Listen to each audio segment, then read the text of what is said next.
সবজি দিয়ে আমরা যে সকল মিষ্টি খাবার তৈরি করি তার মধ্যে গাজরের হালুয়া হলো অন্যতম।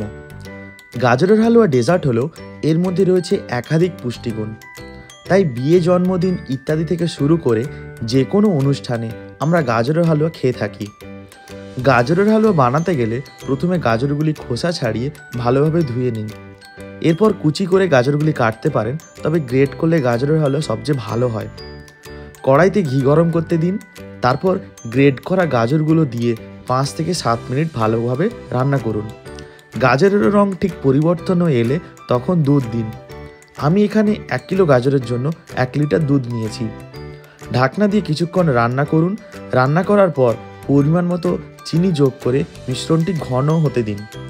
ঘন হয়ে উঠলে কিছু খোয়া ক্ষীর ও কুচি করে কাটা কাজু ও আমন্ড এবং কিশমিশ দিন এবং পরে এলাচ গুঁড়ো মিশিয়ে দিন এবং তৈরি হয়ে যাবে গরম গরম গাজরের হালুয়া। পরিবেশন করার সময় ওপর থেকে ঘি ছড়িয়ে এবং কাজু ও আমন্ড দিয়ে পরিবেশন করুন। ভিডিওটি কেমন লাগলো জানাবেন, একটি লাইক অবশ্যই করবেন। ধন্যবাদ।